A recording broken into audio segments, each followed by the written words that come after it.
I use Eli, I abuse Eli as a kind of to jumpstart our housing studio. So this housing studio start out with usually with a tour of his extraordinary community with um, uh, and they kind of realize their dream, try to create co-housing in America, and in this area. And there's something that I've been hearing them talk about for a while, and now they realized it, and then I thought, well, I don't know how it's going to go, but then I went to see it and moved away, and so now I take studios every year to get blown away and get inspired for what's possible, and changing the narrative options. So Eli and Eli has gone on to, they both have gone on to have an oversized influence on what this region view of housing, the possibilities of housing, not maybe what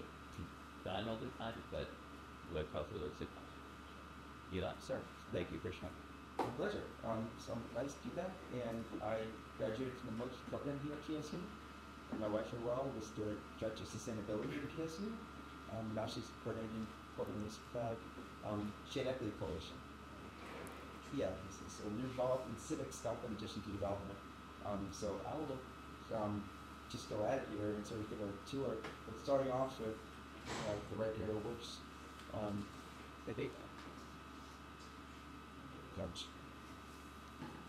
Thank you for the assistance. And all the foreign computers, I don't know if anything back. Let's see myself on this one. Right. That's not very nice. Oh, then what do I do first? Yeah. Push it back. Okay.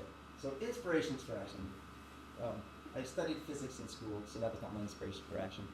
There's a great book called Big Orange Splot. I named my company after it, and here's how it goes.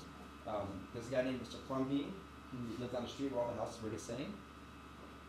A seagull flew over his house with a can of orange paint, dropped it on his house, made a big orange splot. All his neighbors got on his case to clean up his house, make it look like all the other homes do. They're all the same. He didn't do that. He changed his house, put his hands in the front and an alligator, and dressed up. And then his neighbor had talking to him with a lemonade to try and get him to set straight. And the next day, his neighbor's house was a ship. And then all the houses got different. You're very proud of that. Another inspiration for me is historic precedents. All the housing I do has been done before. Yeah, Cottage Cluster. This is outside of Washington, D.C., where I grew up. This is in Washington, D.C., where I grew up. Row houses and ADUs. The whole alleys were all lined with ADUs before they were removed to park cars. Tiny house inspiration. The boarding house, bringing it back. You guys can't see this texture, but the tent, right? You've shot that before too. And this is an accessory dwelling unit. That's where Thomas Jefferson and his family lived while they were building Monticello. There's the way he did. We built a small house first and then we built a big one after. Where I've lived, I grew up in a row house in Washington, D.C. I bought a house in North Portland. It was a duplex. We're back between the house and the duplex.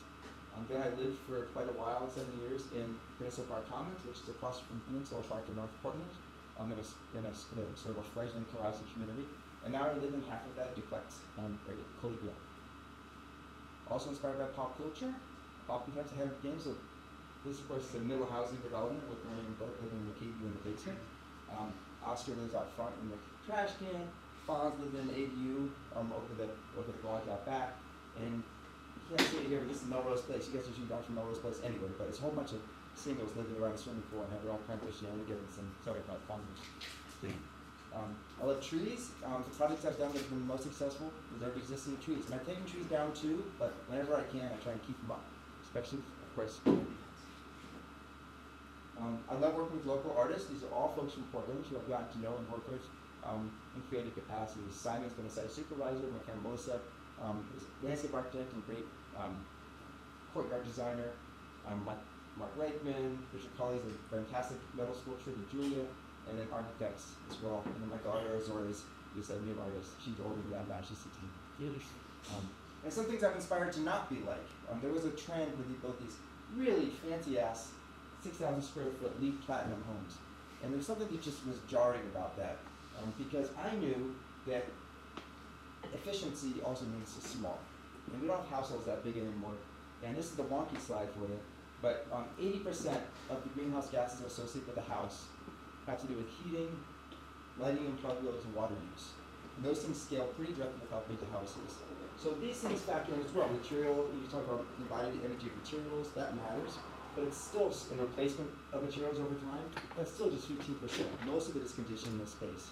And if this thing weren't in the way, I could tell you, but a 2,200 square foot house built to LEED Platinum standards is a little bit worse than a 1,600 square foot house, just the base coat. So catch that. Say shave 600 square feet off a house, and you've just done all the work with the LEED certification for homes. And this is a little bit all the different standards have changed, but smaller is better in terms of the environment. And it matches our demographics. Another thing inspiring me is Portland's zoning map. Kind of wonky there.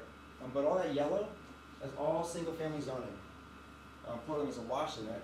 And we've done some changes. You might have heard about the residential info project to allow small plexes in the single family zone. But even with that, it's still kind of absurd that the most density you can do is 4 units within walking distance of downtown. And there's some advocates trying to change rules for that, have one multi-family zoning at the city. And this has led to a lack of housing choice. You've got, obviously, mid-rise buildings, 4 or 5 story stuff, and then you've got single-family homes on their own lots, and very little in between. So you've heard about the middle housing narrative that's trying to bring back some of those traditional housing types that are in between in scale. So my housing journey, I started in a rental shared house. I was working at Habitat for Humanity in Northeast Portland on 15th and Killingsworth. Then I bought a house while I was a PSU student. I used my student loans and my housemates to help me pay the rent. I love living. I mean, anyone who lives with housemates? So what? Okay, I did too. And some people when they live with housemates, they do it for a year or two and say, "I'll never do that again." I was someone who, this is great, and I wanted to keep doing it. But eventually, I wanted to have more of my own front door, and that's when I sort of delved into the co-housing world. To have community neighbors around me. I'm an introvert. It's nice to have people to just bounce into without having to make plans, but also to have community near me. So professionally, while I was doing this, I was doing affordable housing development. So for about a decade, I developed low-income housing cash bureau projects, usually 30 to 60 units. This is one in Vancouver, Washington, where we really learned a lot of great design principles from the affordable housing sector. If we're thinking what you might want to do professionally, affordable housing is great because you get to do larger projects with people looking over your shoulder and other people's money, and they really have great design features. This is like that's a common house with like a computer learning center, surrounded by 50 units, and on the other side of the street, this is part of it too. So you can great playground, something you don't even see in market rate developments very often. This is a project I did in Olsen Woods near near Washington Square Mall on the west side. There's a wetland. We delineated the area around the wetland. You can see it a little bit there. And there's some trees around there. It's a great little tuck-in community of 32 homes. I did some other projects too, but those are the ones I did here. And while I was doing that, Medford Dignity Village, they were hanging out under the Fremont Bridge, bouncing around, and eventually they landed on Sunderland Road, northeast Portland. And I worked with them for over a year, weekly meetings, trying to figure out, is that going to be the permanent spot, or are they going to be able to get another spot to move to? Because there was always pressure from them to move from the time they arrived there. They ended up staying there, and that was a good experience for me of learning from them about how community by necessity. And they ended up building some of the most creative, innovative small homes you've ever seen in Portland, and they're still there today. Even though from the time they moved there, it was like, you gotta move out, you gotta move out, you gotta move out, and it's a gem for the city to have people who self-organize and have that birth story that has kept them going for decades.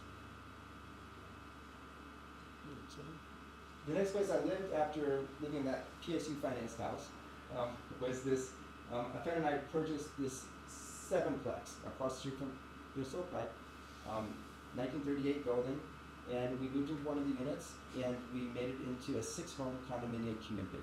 So we set one of the units aside to be a common space, and that was sort of how we fell into the co-housing world. Because the homes were all pretty small, they were 1 and 2 bedroom units. The common house was a 500 square foot home. But that space could be used for out-of-town guests, parties, we have a lot of people over. It could be used for getting away from kids if you need to have some sanity, to get a little work done. It was just great having that space outside your home, but also outside the weather, because weather was nice here. And it was a way to live near friends. As kids started popping out. By the time I moved there single, and I we got married, we had like 1 kid, and all the neighbors had kids, and passed on the stuff between the families. The first phase was this. The second phase I'll get to in a minute. But then we came back in. We tore down the parking lot, the parking structures that came with the property, and built 2 3-story buildings there. Have some additional homes. But that's from one of our ice cream shows with you guys. So here's some images. Just Park Commons, trees and bikes. We love it. We work with metal artists, Richard Colley, to do some gorgeous metal work in the railings, the awnings, wherever you look. We embedded some haikus in the concrete planting strip. We started getting creative with, like, you do things in the right of way, you have to do it kind of subtly, and the city doesn't really call you on it. So you have fun with that. And then for the courtyard between those 2 new buildings we constructed, we wanted to do a really kind of a swirly patio. That's Melissa there. So we did that, and my friend Jim and I went out to Ross Island. You know Ross Island? Well, you can canoe out there, and they have all this old dredging equipment that's just covered with blackberry now. So we found this box of dredging equipment, took some home, used it in the courtyard, and thank you, Mr. Pamplin, for that art. And then this is Richard Colley doing the metal art we put in the gable ends. I think if you're gonna look up, you should be rewarded by it. Something lovely to see up there. So we had some fun with some stained glass up in the big glass. Another project that I did was Saving Green. This is, when I bought the property, there was a single-family house and a detached garage. It was 75 feet wide, and I wasn't sure you could split the lot, but I think I thought I could. And I was able to split the lot into 2 lots. So each lot could have a house and an ADU, and that's what I did. But I didn't want to just have 2 people own each side. I wanted to have it 4 people. I wanted to have someone own the ADUs too. So I learned how to do condos, and this is a chance to do it out. So this is actually the condo plan for that project. Units 1, 2, 3, and 4. These homes in the front sold for $300,000 plus or minus. The ones in the back sold for $100,000 plus or minus. Those were the least expensive homes around. And this is the first time someone had used condominium to separate the ownership in Portland between the house and the ADU. I learned later that people have been doing that in Houston for a while. Now dozens of people will do that in Portland, and in Seattle they're doing more than one a day. But this is sort of using the condo toolbook to create an affordable home ownership option. Here's some images of that project. This is the before picture with the house and the vacant land next to it. That's the new home we built. And this is from the backyard. You can see we built a tiny little common house. You have small community, you can't have a very big common house because you have to spread the cost.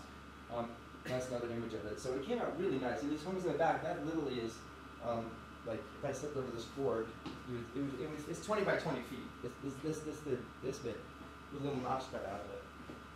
But it's got a little circular stair in the middle, and it's got a loft upstairs. That property was subdivided into 4. No, 2 lots. Just 2 lots. 2 lots, but the condominium allowed me to sell it to 4 different owners. So the condominium lets you can subdivide a house into condominium units. Like each bedroom is a unit, and the kitchen shared. You would never do it because you couldn't get financing for the bedrooms. In this case, though, it's totally self-contained units. People could get financing. So the ADU owners don't own the finance. And neither do the main home owners. I see. No one owns the land. The association owns the land. I see. Sure. Yeah, and in Seattle, they're actually preserving historic houses now by making condominiums instead of breaking up big, giant historic houses. Yeah, you can do. Yeah, condos are a very flexible tool. I thought about doing housing co-ops in Oregon, but we don't have it in statute, so it's hard to do a housing co-op here. There is one housing co-op in the state, and it's on Vista Drive in Southwest Portland, and but all the homes is a senior community. I hear it's really nice, but the homes all are sold by cash or seller financing, and in the United States, you've limited your market hugely if you have to know where to buy this with cash. This is the Saving Green project. We put some stained glass up there, which is still there today. Came out pretty nice. And this is the construction of the little room, which is like a guest room, music studio. We did it with straw pay construction, and we got each residents to help out keep building. Around the time I was working on that one, I had this project going in Corvallis, where this is a 34-home community, 8 of which are affordable with a local nonprofit down there. Back then it had a different name, now it's the Ever Northwest. And this is the common house right here. It's on 6 acres. And these are homes lined up. Each of these buildings has about 4 units in it. And this is where it'll look like when they moved in. You can see the kids already start taking over. That's the common house for Halloween. And this is more recently, the landscaping is growing up. And right now it is just like, you can barely see the buildings. It's a tremendous project out there. Woolsey Corner is a project I did with the Portland Community Land Trust. So there's a nonprofit in town, I was on the board when it got started, that provides permanent home ownership affordability. And they do that by recording either through a lease or deed restriction. They ensure that if you buy the house first, then when you sell it, you can sell it for the increase in the appraised value of the house, 25% of that. You can capture 25% of how much it's grown in value. And it's calibrated, so on average, if the first person who buys it tries to teach at school or is a low moderate income person, a nurse, something like that, then on average, the person who can buy it from them, whether it's in 5 years, 10 years, or 80 years, is also going to be working in one of those essential professions. You know, someone who is maybe not enough to buy a house in the open market, but they get the same. You have to pass a good deal forward again and again. So this is eight homes, all permanently affordable with proud ground. As part of New Columbia in North Portland. And we got some nice artwork in that one as well. Music is right across the street from Rosa Parks Elementary School. So we asked the students what they like, and they're into band. So I figured out where you get old band instruments. So there's some trumpets there. There's some flutes there. My site supervisor surprised me with the squirrel and the ukulele. And it's all built on a 75 by 100 foot lot, an L-shaped building around an existing solar maple tree, which is stuck in. So you can see, that's the tree back there, not of wood, but it's still one. To the smaller scale, I did this project in Northeast Portland, where I bought this little grandma's old house. Literally was grandma's old house. On the back of a 50 by 100 foot lot, that's the house. And normally that would be a scraper, scrape the house and build something big on the front. But I didn't want to, it had a big garden out front, I didn't want to scrape it. So I built to the side of it 2 detached bedrooms, each one 12 by 10 feet. I got the permit over the counter. The city said, because I wanted to do 2 ADUs, but you could only do 1 ADU back then, and I wanted to do 2. So it's nothing the code says saying the house has to be self-contiguous. And in fact, I learned that there was a house on the west side of Portland where the house in the front was a master bedroom suite in the backyard. So I wasn't the first to do this. What do you mean by scraping the front of the house? Oh, scraper is like a development jargon word, I should clarify. It means demolish it and build something new. Okay. So scraper is like a lot where the house is in disrepair, and for whatever reason you remove it. So this worked out quite well. For a while, it was one person owned the house. When I sold it, and they rented out the 2 on the side. But they've gone through all different kind of permutations. It's kind of the loft, yeah, that's a picture of the tiny structure there. I actually built them on piers, and the hot water heater from the house just goes right over it, water to the other side, rather than give them all water heaters. I love this project. I've been out there. It's cute, yeah. And it kept the whole front yard for garden. It's got lots of spaces there, which is fun. Tiny homes on wheels. That's the next thing. And actually, Portland is the national leader in this. This is before, but so I have a couple tiny houses on wheels. This one I bought half finished from someone on Soviet Island and finished it out.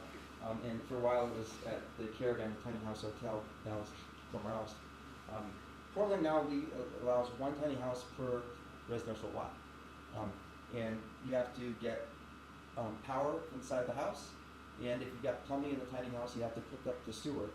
If you don't have plumbing, you don't have to do that. It's just a bedroom. And you're allowed to live in it. And the house is never inspected. So it could be a gorgeous, nice tiny home like this, or it could be an RV. And the idea is that we should provide housing off street if we can, and people live in who have no other options. You can only do 1 on a lot. The city was worried that if you allow multiples, someone just buys 6 RVs, throw in the backyard and rent them out, and it'd be squalor, which is a fair thing to worry about. But in my neighborhood of Foley, there are at least as many tiny houses as there are ADUs. And this has only been allowed for a few years. That's because these things cost like 25, maybe 20,000 to 60,000. You can actually get them for 5,000 if you want, but they're not so nice. And then you pay $10,000 for the hookup, and you're there. An ADU now costs $250,000, $300,000. So it's literally like a fifth the price to do this. And they're great. People are moving in them. And if maybe grandma wants to live in the house to be near a grandchild, they might have one of these. And then when that no longer is helpful, you can move it. So they're flexible. Other parts of the country are doing something similar to this, but they're trying to make these things get permitted and certified, and that's an obstacle because many of these are made by DIY people. Like they make cute homes, and they're not like part of some big RV park manufacturing facility. Yeah. Are they all on wheels? They're all on wheels. Houses on wheels. And the way the city wrote the code, you can have a houseboat on wheels. You could be kind of creative with this. Yeah. So is there overlap? Like you could do 2 ADUs and 1 tiny house, all on one, like. You can do a house. Yeah, you can do a house. The code is you have a tiny house. If there's a house, I can't remember. You can't put this on a lot where there's a duplex. I don't think, but I think a house with ADU or even with 2 ADUs, I think that would work. Like Mama Bear, Papa Bear, and daycares. No, Yeah. that's it. Do they have problem of water freezing winter? That's like Yeah, you have to be careful. Yeah, so you have to worry about that. So your water supply hose, you can put a little wire tape around it to keep it warm, that's usually what we do. But all those technical things you have to figure out. This was solved for decades with mobile home parks. It's the same technology. And this is Coley Grove. This is where I live. It's 16 homes on 2 acres in the Coley neighborhood, and here's the lot here. Typically, you put a driveway in the middle and put a little cul-de-sac and put the homes on both sides. I went through a planned development process for a partner on this, so that we could lay the homes out differently, obviously. And when we did this project in Cooley, you were often seeing attached housing. It's sort of a low-density area. So we had to sort of double-check with like prospective buyers. Would someone really buy the middle unit? This is a 300 building. And the answer is, yeah, they would. And by having it attached that way, it allowed us to have much more open space. Because we basically could do 16 homes on 2 acres. Jumping forward the math, that means one house per 5,000 square feet versus the average house size in Portland. But the common spaces we got are amazing because we clustered the homes on the edge and created a community garden there, one grove there, another grove here around an oak tree, and then a fruit forest in the corner. All those big shared spaces are achieved because we clustered the homes tightly next to each other. And you can see there's the common house there, which has a kitchen. It's about a room about the size of this for the first floor. And upstairs there's 2 guest bedrooms and a full bath. So if you have relatives staying, or you're hosting a tango festival, or whatever, you have a conference, people can stay upstairs instead of in your home. And my mother-in-law comes and visit. She doesn't really want to be in our house, and we'd rather have her neighbor eat. Well, this is being recorded too. Well, hi, Barb. Okay. But it's good for all parties sometimes to have a little distance. We put some artwork at the gable ends. Sometimes they don't meet just quite right, so we put a little artwork. Everyone got to pick out something with metal art. Made it to be metal. This is, in writing the condominium documents, I get to set up the rules so that people can make their own decisions about their homes, just like a row house in like an old East Coast city. And one of those is you can paint it yourself. So we didn't take too long before we painted our house to a more colorful pattern than it came with. Right. Some more pictures. This is that's the duplex where I live. We live in a half-ish duplex. There's a lot of gardening happening there, and not everyone shows up knowing how to garden, but if you want to learn, neighbors help teach. It's a very intergenerational community too. We have a lot of kids growing up there.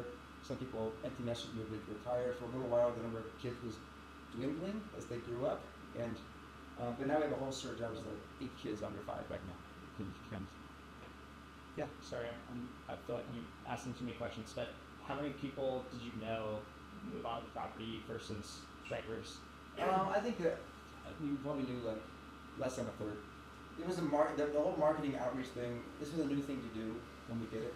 We were coming right out of the last recession, so it was hard to get anything financed. So we actually had to pre-sell 13 to 16 homes to get my construction loan, which means a lot of like coffee tables and like monthly gatherings for people. Like you guys, maybe you two have reserved homes, but the rest of you just sort of checking it out. So we incrementally grew the list of people who but no, I met people through this process. You're now close friends. And after 5 years, 5 years no turnover, but there's been turnover since then. So we've got new people from, some people new. This is some other sort of social gatherings that happen at the community. There's always happening informally. And some of you will be out there later today. This is the Applewood Corner condo. This was my wife's old house, the old farmhouse of Southeast Portland, the original farmhouse in the neighborhood. And she said, okay, it's time for us to sell it because we lived in together.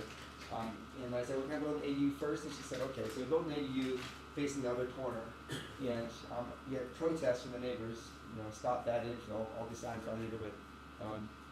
Which is kind of ironic because this house was the original house of the neighborhood. They're all sitting on homes together on the farm, but the house. But this one looks more recently. It's a nice little 2-1 community. Both owned separately as condominiums. One's an ADU. Flip one's the ADU, the other one's the neighbor house. Mason Street townhomes. This is 14 homes on an interesting shaped lot.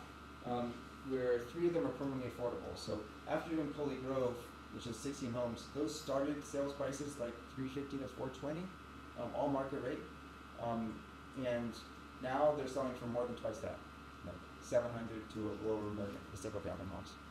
I knew from my affordable housing days that that's going to happen. You build something nice and you don't have any kind of resale restrictions. So I had the opportunity with this project to partner with Proud Ground again. I'd worked with them before at Wolsey Cooling, to make 3 of the 14 homes permanently affordable, and that's what we did. So this project has a common house here. You can see we use butterflies and dragonflies in the landscape theme, and the homes here, we got a nut up there, another one we got a salmon. We put some fun stuff up in the gable so you can look up, and this is a great little community. A lot of people moved in who are single parents with little kids, which is a hard lift. It's nice to have neighbors around and friends in that situation, and so it's always been buzzing with the kids. One question as you go through these, is there, what is the economics behind it? You know, like, you're doing some, I know you're really good at it because you haven't walked back from this. Not yet, no. And you're trying to hit affordability, give people more access. So, if you could say a few words as go along, what is the math that's working behind these? Sure.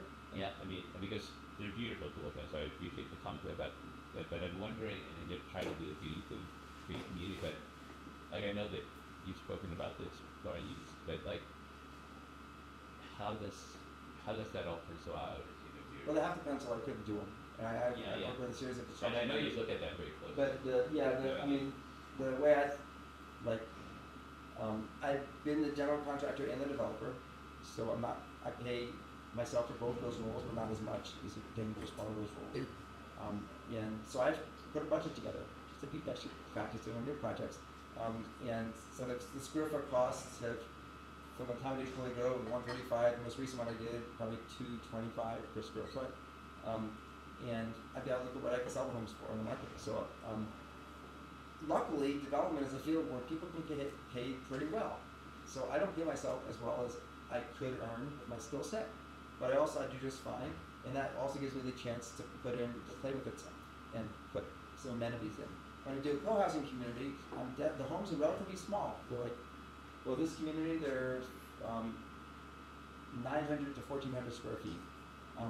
But they sell for a little more than what that we think because there's the common house that everybody has access to. It's like the Santa Fe homes, they have the guest bedroom there. So I try and provide nice amenities like that that will help sell.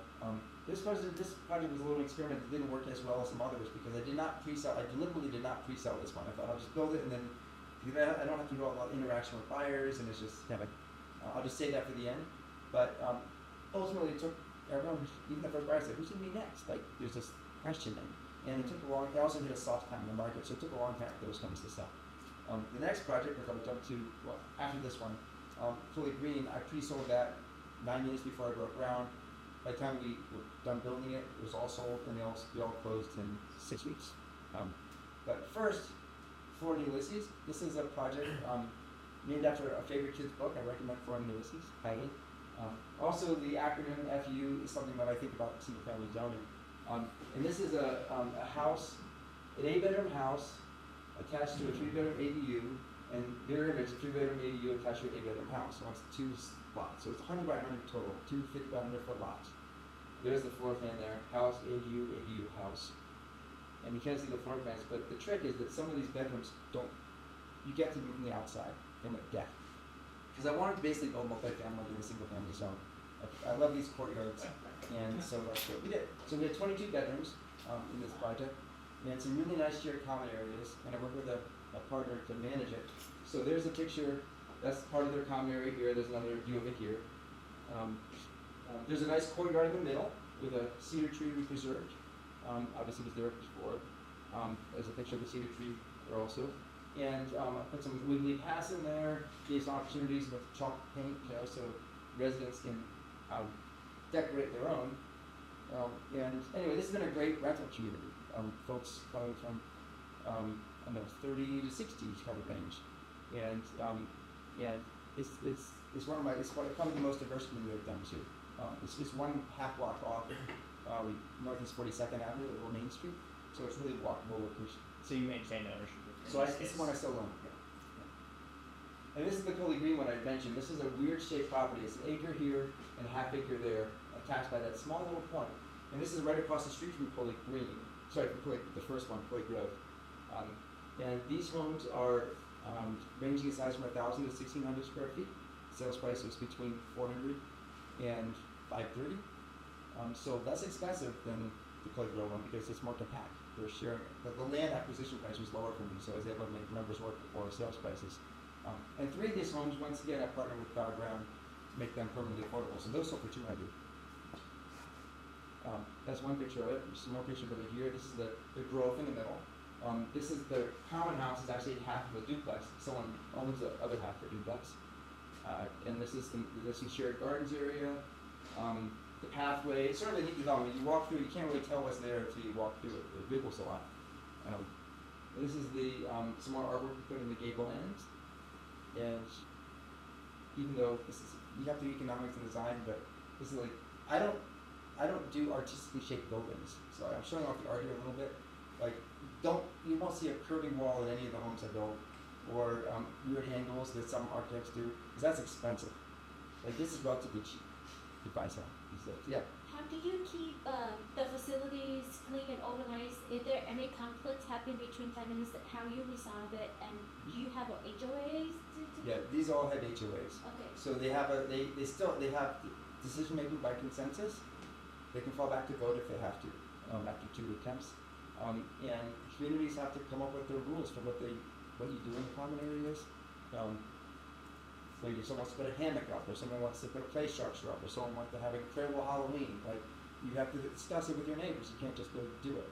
And that's part of what builds the community. So in your shop, I know that HOA costs like $600 a month. What's the price? Well, these are much lower than that, and that's partly because part of the idea of this co-housing model is that the community is self-managed. Like, we have a work party once a month on Saturday morning, so we do mowing the lawn, chips on the driveway. Like, we take care of the place as a group because we're not hiring someone to do that. So yeah, these HOAs are more like $150, $200 a month. This place has the best finish bath. Okay, well, it's got this on it too. This is like, if we're gonna do something funky and artistic, do it in the outbuildings. And this is a sauna that is just as gorgeous. And we also, the other thing that's free and cheap is stamping the concrete, like go bike cows in the concrete. You can just have a lot of fun with that, and don't get any permission. That's not needed. So this is sort of the heart of the community. It's right across the street from Coley Grove, which has more open space. This has got the sauna, so they have reason to go back and forth. The last couple here, this is when Portland allowed up to 4 homes on a lot. They also allowed 6 if you make half of them affordable. So I thought, okay, I'll be the guinea pig, see if this actually works. And it sort of does. Around the same time, Portland allowed middle house and land division, which means you can take up, if you can put 3 on a lot, you actually can divide it into separate legal lots instead of having to do a condo. So I did that too. So this is my middle housing trilogy. This is an existing historic house. You can see some of it up with over the closed caption. At 27th and Deacon, right across the street from University of Oregon's new campus. It was Concordia University. The University of Oregon bought it. And then here's the design. Basically, there's an existing house here, a new townhome here, a new townhome attached to it, and then I preserved a big oak tree in the backyard of that townhome. So these townhomes face the side street. This one faces Deacon. And it worked out really nicely. These are the 2 ones that face on the side street. That's the big oak tree stuck in the corner.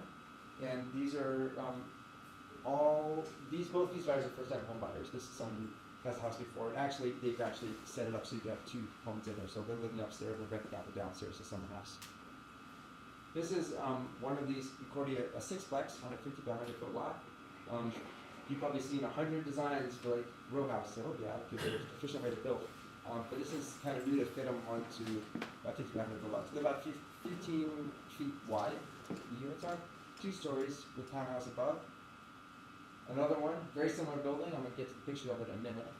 Also in the Concordia neighborhood.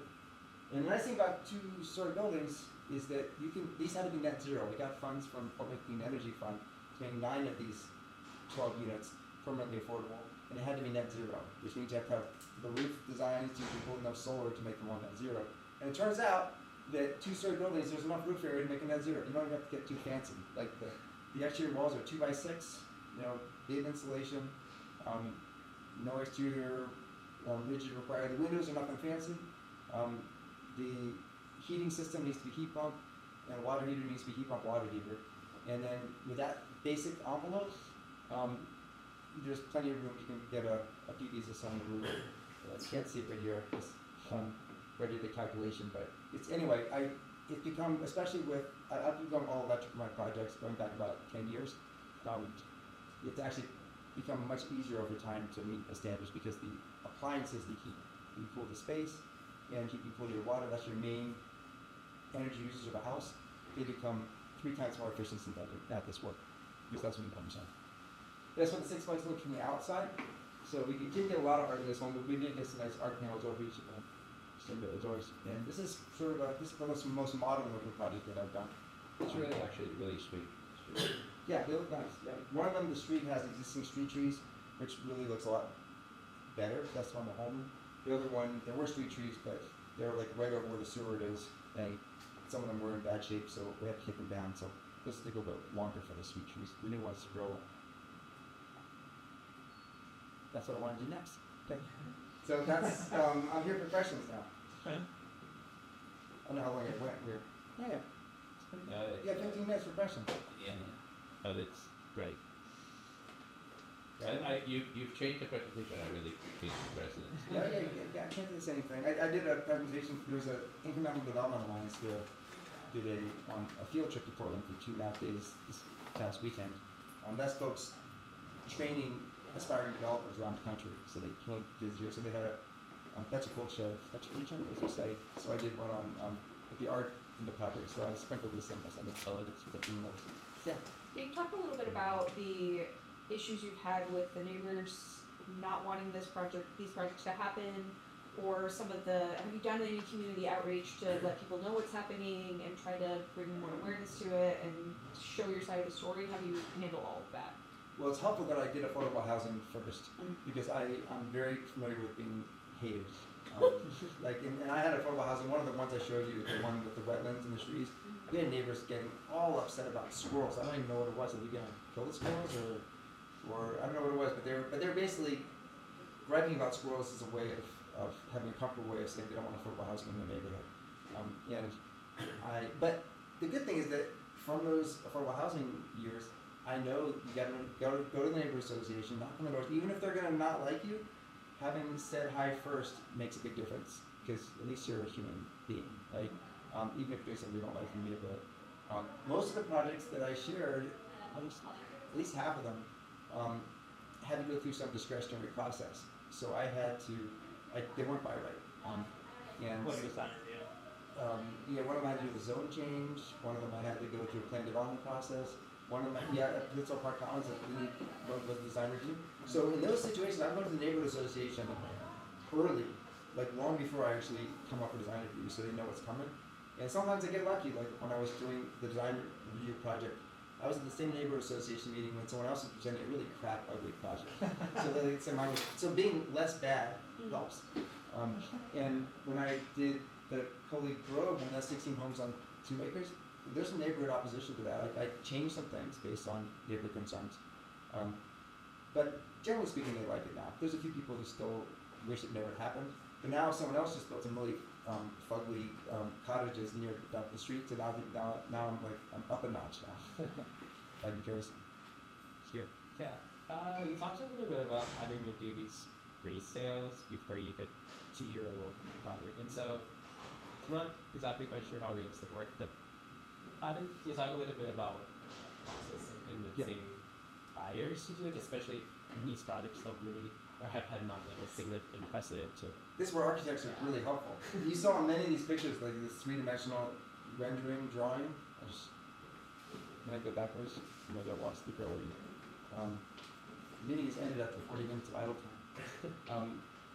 I work with an architect, oftentimes Mark Lakeman, who's just the most fantastic drawer, to do these 3D renderings. And I have that along with floor plans to show people, because people need inspiration. At that point, you're just seeing here's some renderings like this. Like when these people started, they were thinking about buying a home here, they could look at that. Real.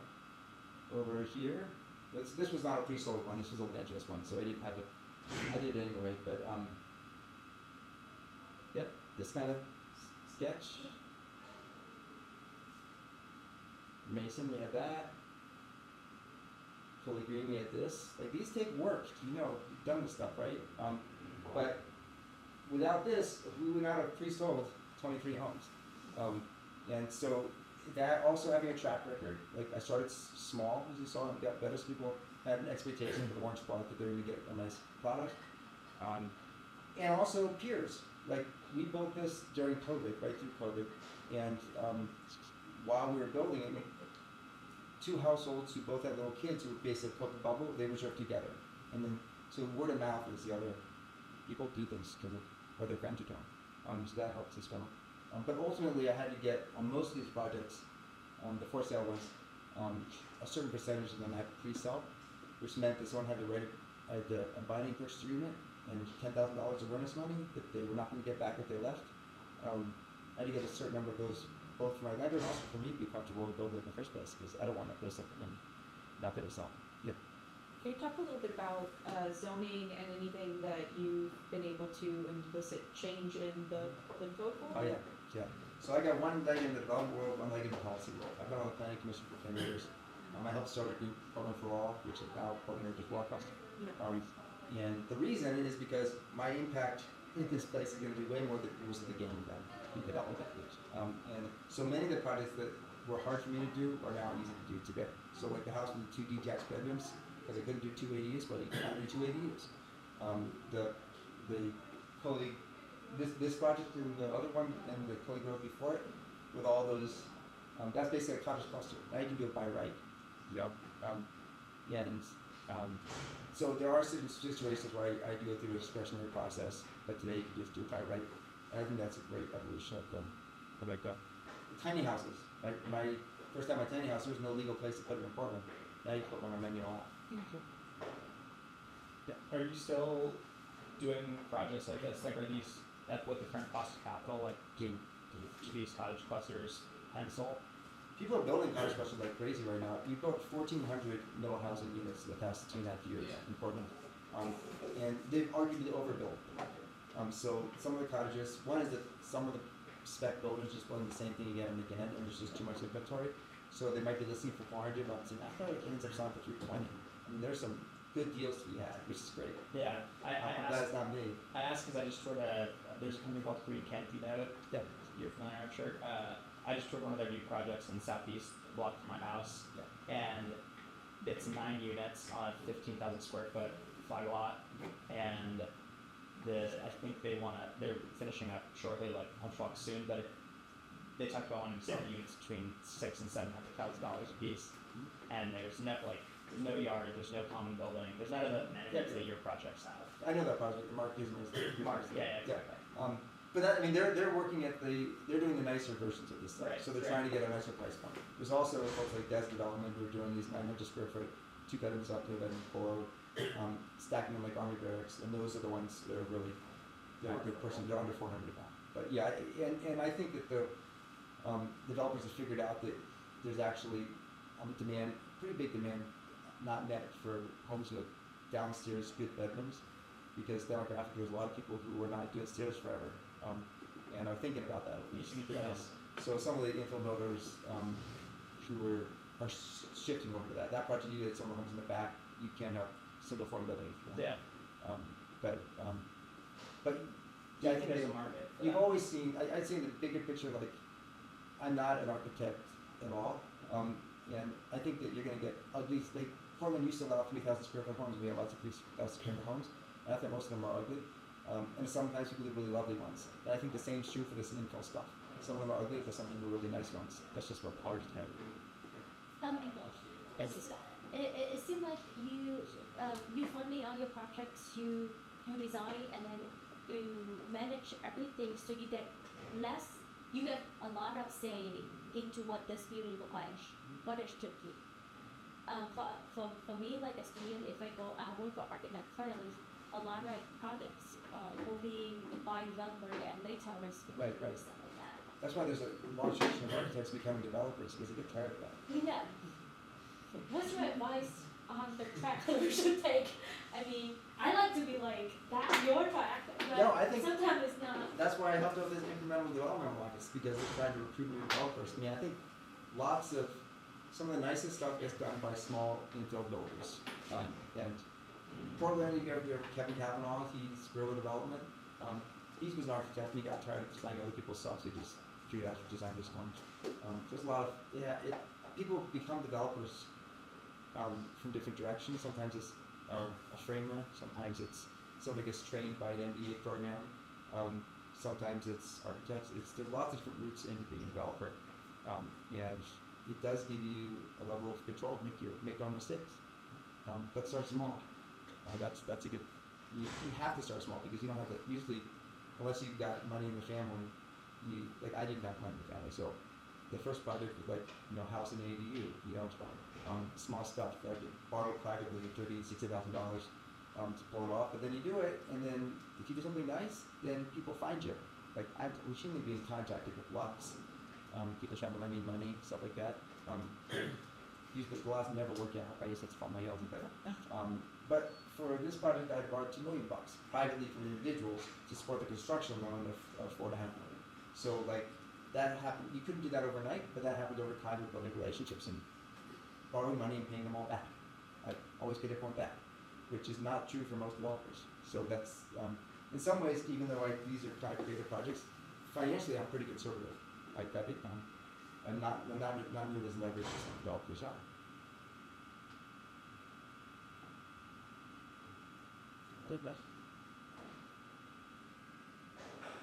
Well, you got all kinds of developers.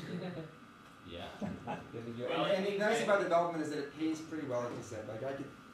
You just have latitude to screw around some. If you're not trying to maximize.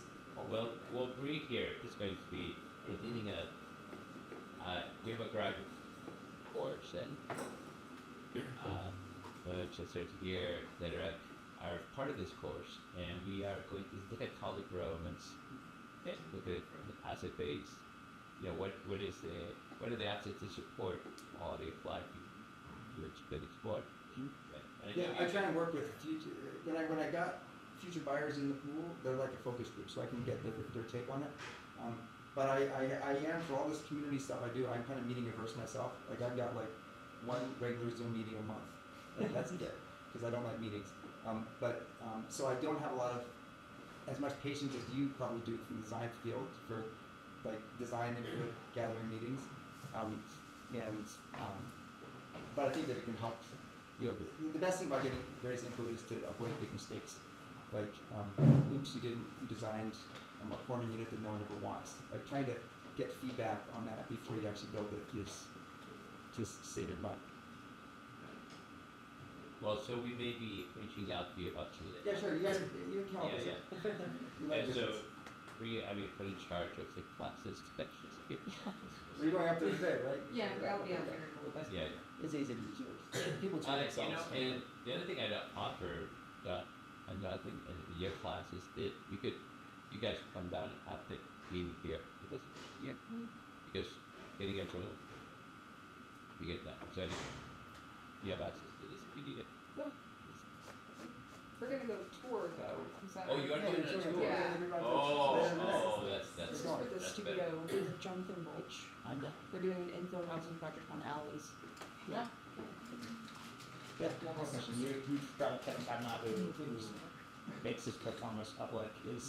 Are you open to sharing any of your Okay, sure. Yeah, I'm not as